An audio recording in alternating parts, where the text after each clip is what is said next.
gender dysphoria does not mean that one cannot also have autogynephilia, for example. You can be dysphoric and still have the fetish.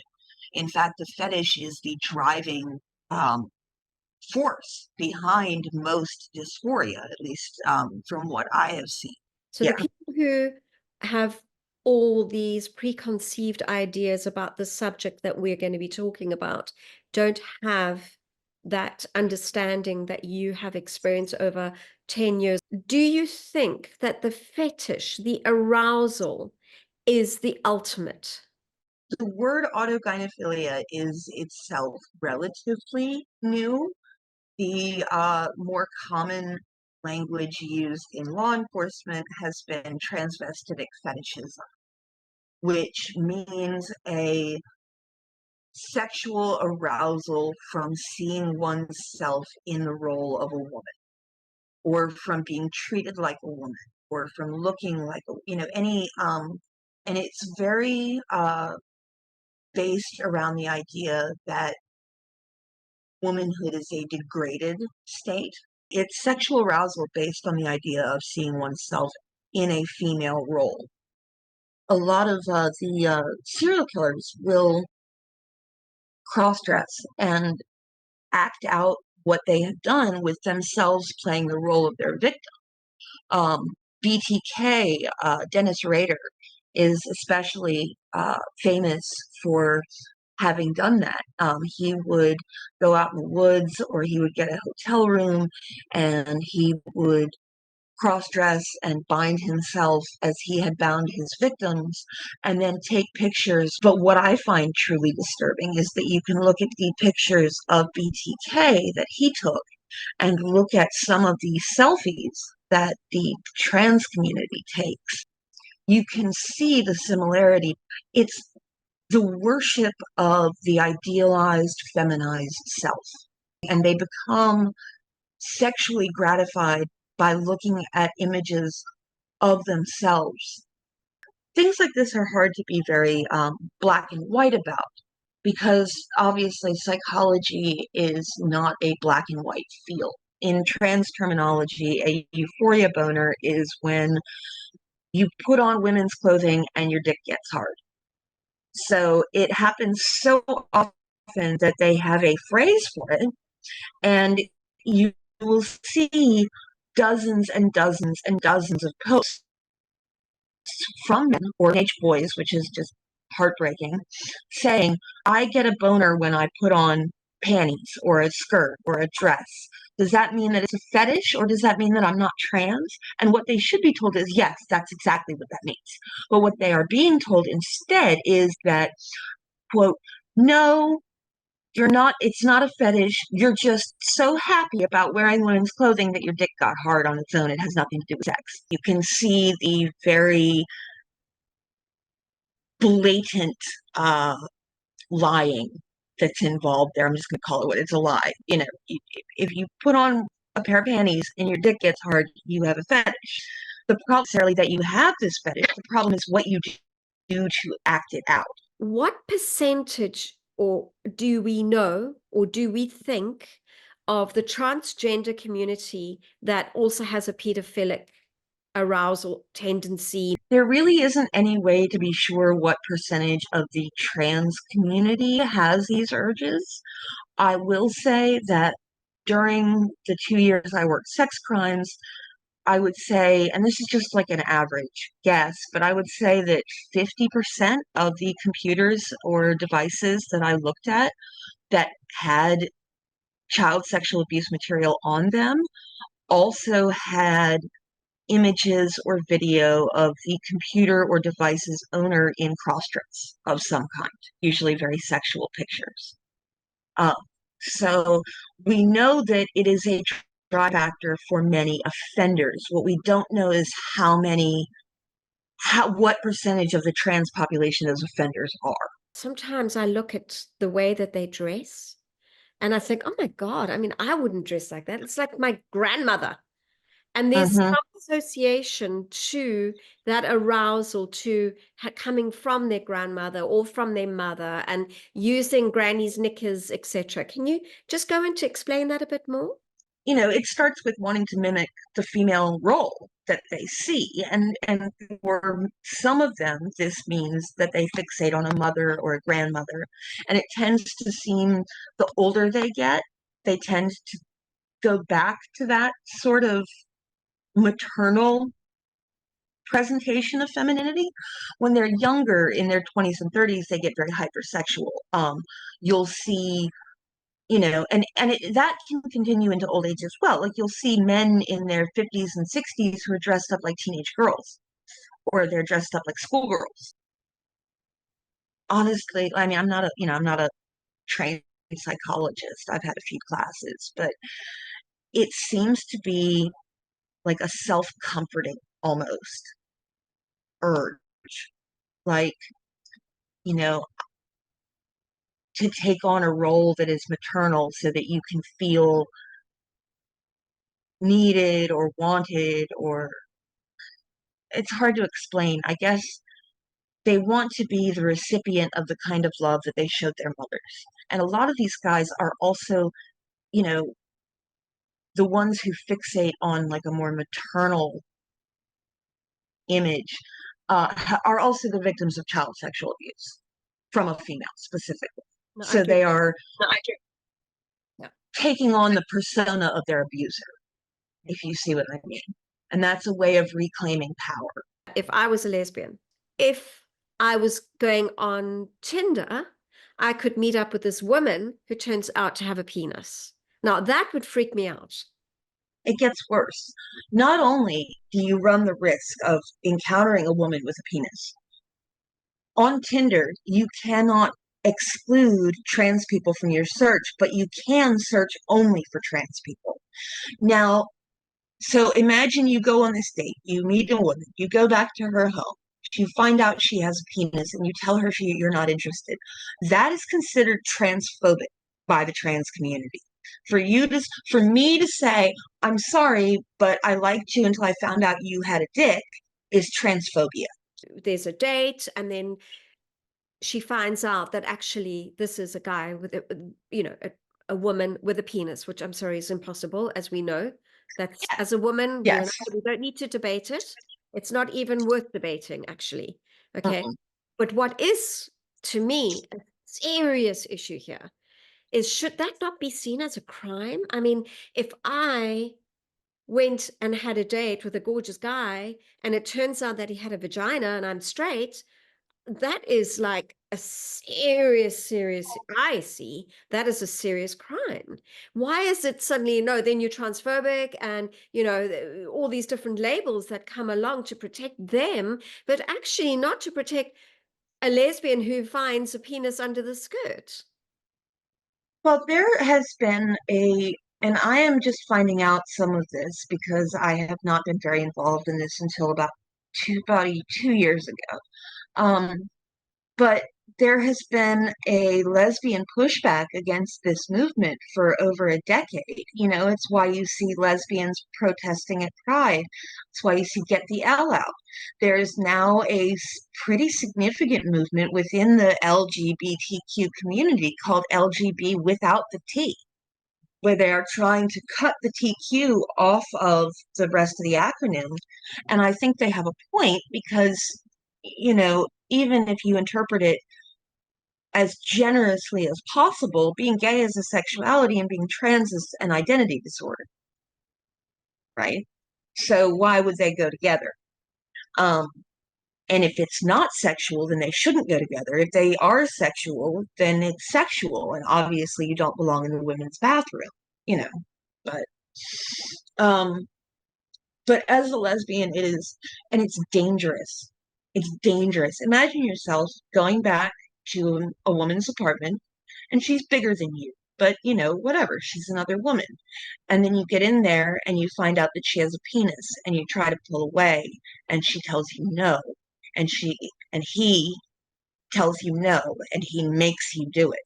And I have seen multiple posts from lesbians who were in that situation and who were not necessarily physically forced, but were, you're transphobic, and coerced and worn down into having sex with these men. And then they then feel horrible about themselves and like they were raped. And then they go to seek, support online, and people, oh, well, you wouldn't feel that way if she was a woman with a vagina. Yeah, But I because mean, then she'd that's be a the woman. preference, is to have a woman with a vagina, Yes. not a dick. Once you get under 30, they're all, you know, they've been had this pushed on them in schools. Gay women and men are getting it from the other direction, where we're being told that we have to sleep with the opposite sex because it's transphobic not to, instead of because it's perverted not to.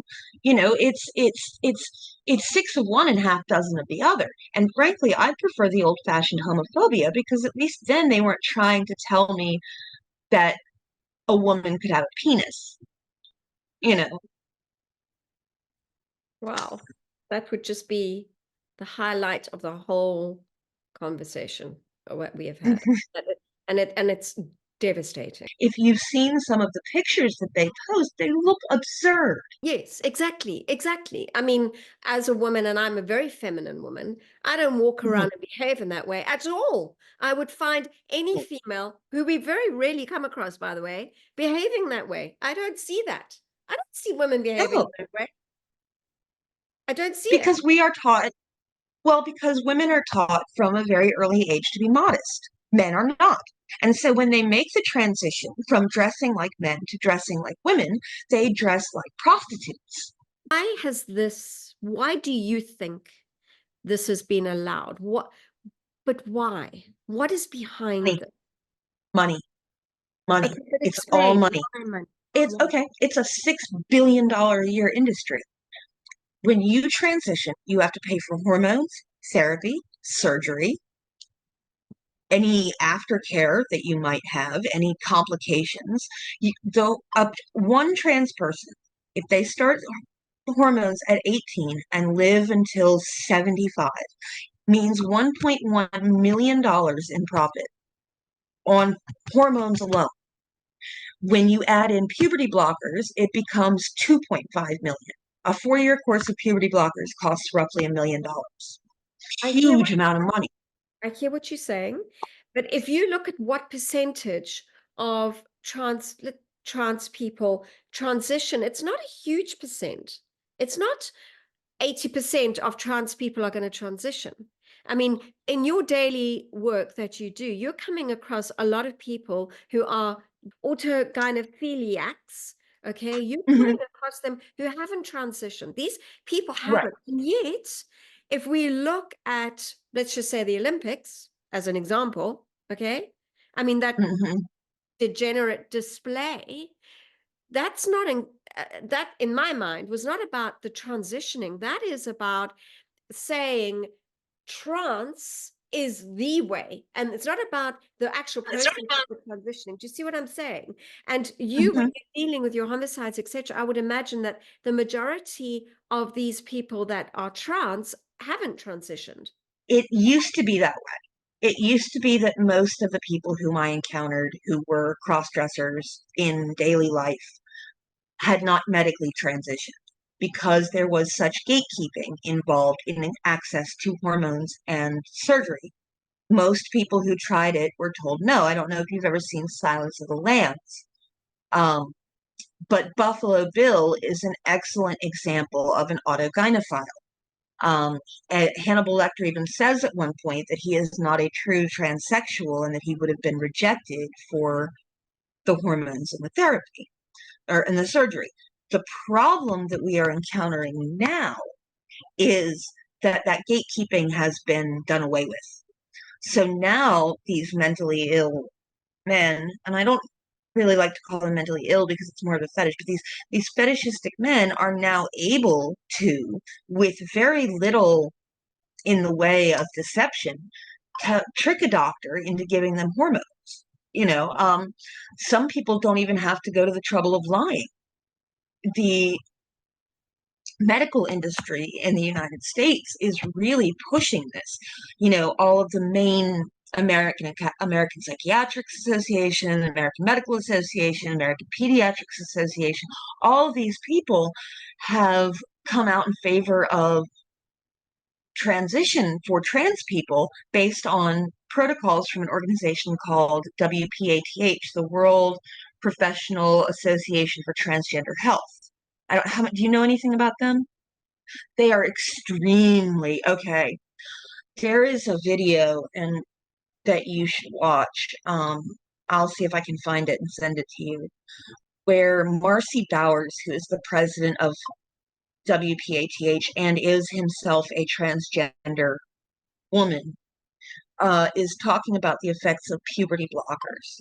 And he is saying that in Tanner stage 2, which is like a stage in puberty between 9 to 11, if you block a boy in Tanner stage 2, every single one of those boys is completely incapable of erection or orgasm as an adult. Every single one that they have done this to is now completely incapable.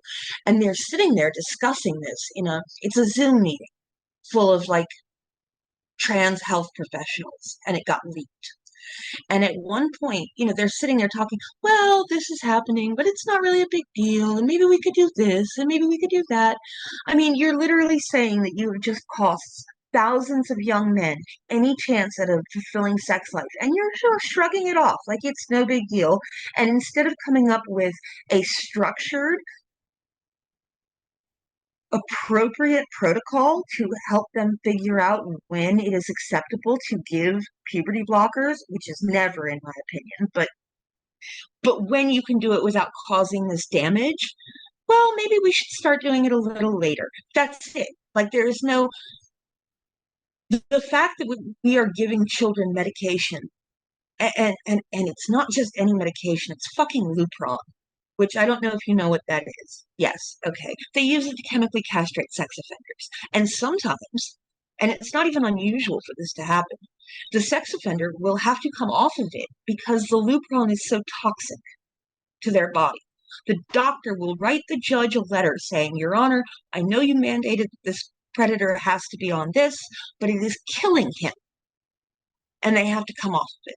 So if you're giving children a medication that is too toxic for pedophiles, maybe that should clue them in a little bit. And the other thing is, Lupron makes 8 times as much profit when it's prescribed to a minor than when it's prescribed to an adult. Then we can go and talk about SSRIs, and we can go on a whole subject on there, because that's also numbs, a lot of sex drive. I think that a large part of the reason that this is being pushed so avidly is that you have a large section of men who have this fetish who want to be able to take it out into public. They're using children to legitimize, oh, well, trans kids exist, so therefore I must be. And that's why they're so obsessed with these children. These children are how they legitimize themselves as having a medical condition and not a fetish. I need you to explain that better. That's what I really want you to go into explain that. Okay, so if a child is trans, if you exist as trans before your sexual awakening, so to speak, then these people want to say that because it exists before that sexual awakening, that it's not sexual.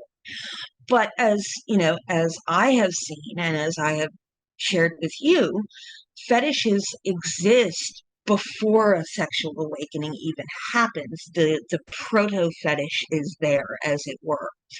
And now you have the problem where this kind of pornography is accessible to children.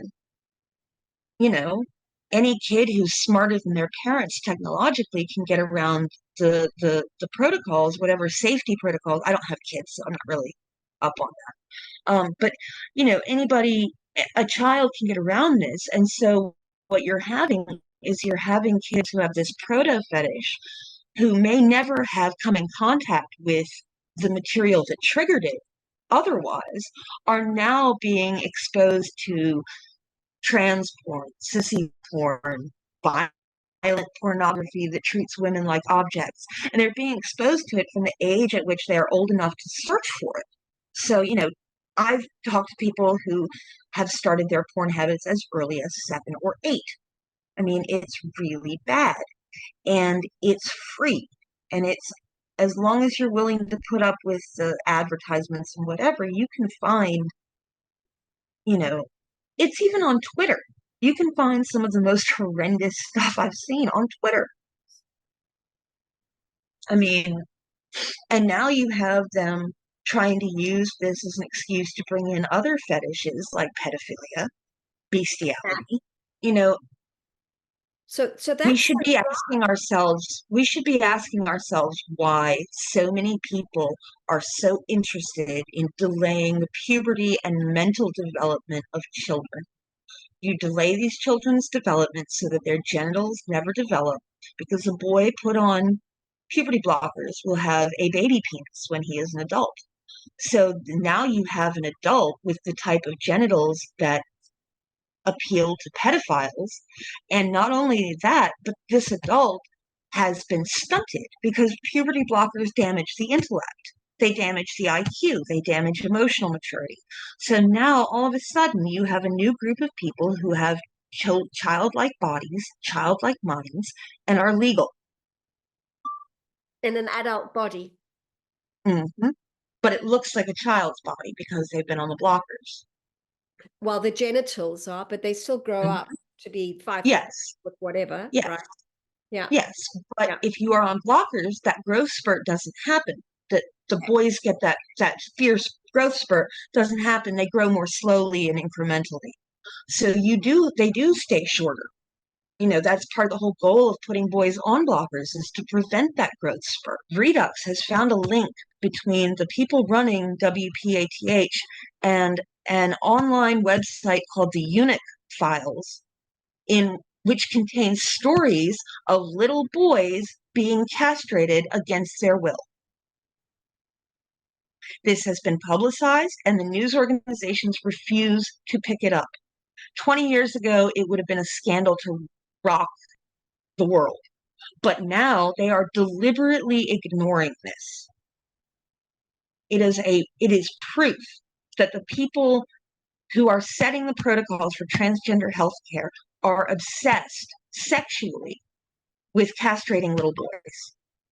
But there is definitely a drive to feminize males. Okay.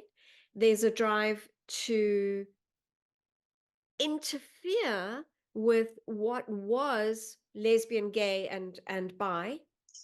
Okay, there's It's definitely a drive to change. I mean, if you go on a Tinder date and suddenly up goes the skirt and this lesbian that you're supposed to be seeing has got a penis who identifies as a lesbian, I'm and surprised that there's not more murders in that time. Do you know what I mean? that is actually the cause of most of the transphobic murders that happened is a man finds out that another man is another man. A woman is not likely to kill a lesbian who turns out to be male, but a man, oh yeah. You go to bed with a man and then find out that he's male Is that after a you've penis? slept with him. Yeah. Personally, I think that even after you've had surgery, you should be legally required to tell your partner that you were born male and that anything else is rape by deception. And the fact that you can't is a big red flag.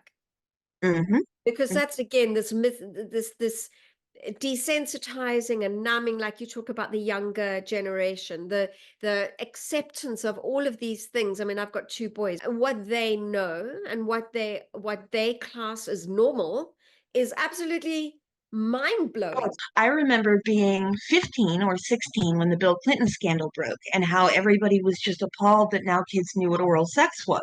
I didn't know what it was before that. That's what I learned what it was, you know. Um, and my boarding school is very progressive. It's complicated. There's a two-part drive. There's the initial drive for it is sexual. and then it is allowed to continue because it is profitable. You see, without the sexual push, it wouldn't exist. But without the profitability, it wouldn't be mainstream. You know, Well, they've created the profit. They've yes. enabled that. Okay, that's Hmm. just to their favor part, but I think that that's just aiding the agenda, which is to destroy. Well, we know that the nuclear family has been Yes, completely obliterated. We know that. yes, But that's any yes. other hangings on of any connections that we would see as normal. There's no such thing as a normal anymore. I think we are about, and this is my personal pet theory, but I think that we are about to hit some kind of heavy collapse societally, and it's going to be really bad. And I think that part of the reason that we are being pushed against each other so much, like you have the right versus left and this and that, I think a lot of that is artificially um, made more intense. And I think that it is because the rich and powerful are ensuring that when the collapse comes, we turn on each other instead of on them. I'm with you behind this 100%. I believe that, we know that divide and conquer. We know that that's how, Hmm. okay? I Yes. understand it. And that's why I don't fall for any parties or anything like that. I like to, I have my own opinions, but I'm definitely, and, for what we've been going through over the last 4 years, we've been exposed to the most absolutely unbelievable tyranny. And you're right that we will eventually set on each other, which we already are. And they just Oh sit yeah. back Oh and rub yeah. their hands in glee. Hmm. And keep getting in and keep getting richer Yeah, and keep getting richer. yeah, okay. You know, So the same people behind the push to push transgender ideology in the United States are the exact same people who were responsible for the opiate epidemic. They turned millions of Americans into drug addicts, I'm so ruined millions of lives. And they I, were fined $4 billion when they make $1 billion a year on opiate sales alone. It was horrendous. I know. That is something Um, I've been following for so, so long. And look now, and this trank, it's so bad. And the worst part is, so even if you want to get clean off of it, you can't. You can't because you will go into withdrawal. We don't have medication to help with it like we do with opiates. You know, with opiates, we have methadone, you have Subutex, you have Suboxone. You know, you can get on that and come off the opiates. But if you're addicted to trank, none of that stuff will touch the trank withdrawal. So you're just sick, even with the methadone in your system. And so it encourages people to go back out. Honestly, sometimes I think it's like concentrated war to kill as many drug addicts as possible. I really do. you think about originally with fentanyl, they were not anyone who was ever going to be a drug addict. These were Mhm. normal people in normal homes who had a Mhm. Yeah. fantastic upbringing, who were never going to end up on fucking heroin at the end of the Yeah. day or trank. Well, look at antidepressants, the highest rate of Oh, I suicide. know. Come off. I know. Antidepressants and the suicide and the withdrawals from coming off that is apparently unbelievably bad. So, And they don't tell you that, obviously. I mean, I went for a oh pap no. smear the other day, Mhm. and the GP tried to give me anti-anxiety and pills. And I'm like, I've come for a pap smear. You asked me how I am. I'm anxious. I mean, who isn't anxious these days? You How can you not be? don't just offer me something like that without telling me. I knew what the risks are, right? I've been making a film on Right. suicide for years. So, like, I know, but there was no mention of that. Yeah. They don't tell you. I mean, when they went to the fentanyl, we know the story now. I mean, they all knew that it was addictive. Mm. Just FDA, as usual, just bypassed like Mhm. always. What I want to ask you is, we are on this roller coaster ride now, right? We Mhm. don't know how this is going to end for sure. But we also know that there are a lot of very, very damaged people. And I don't even want to go on the puberty blocker side of things, right? Because they are done and we know it. And we also know one of the highest rates of suicide is people who have transitioned, and also those who are trying to Mm. detransition. So we know. Okay, we know I all of follow a bunch of detransitioners, and it's heartbreaking. I follow one guy, Richie, who went and had the surgery, and he is completely numb. He feels nothing down there. You could stab him with a knife and he wouldn't feel it. Um, and that's just the beginning of what he has to deal with when they cut off your penis or flip it inside out or whatever that they do to it. What they don't tell you is that the penis is not just what sticks out of your body, that has a root system like the clitoris does, and they can't get that out. So when you start taking testosterone again, right, or you come off the suppressants, you start getting morning wood, but without the wood. There's nothing down there that he can touch to relieve himself. I mean, it's horrible. I can't. I mean, it's and these are people who are. I have seen medical files from a doctor who had a homeless person go through that surgery. Yes, A I'll high rate infection. infection. Yeah, yeah. They have And people who have gone through this. already Yes, they already have a higher rate of infection anyway from this operation, which of course they don't mention either. yeah. So the combination of this, serious operation with being homeless, where you can't like keep yourself clean necessarily, if how on earth can they justify that? But they're doing it, and WPATH is aware of this because I found that medical file in their files that had been released from them. It's shocking. It's shocking. I mean, even to me. Okay, so what I'm trying Shocking. to say is we don't know where we're going on this. We have absolutely no idea. When we think that it can't get any worse, it just gets worse. When we think that, whatever you do now you're a transphobe. You can't say this, you can't say that, you can't do this, you can't do that. And then on the other hand, they're actually numbing everybody and making it. I mean, they say that our children are having less sex than our age when we were you were child and when I was a child. So it's that numbing with pornography and just being so saturated.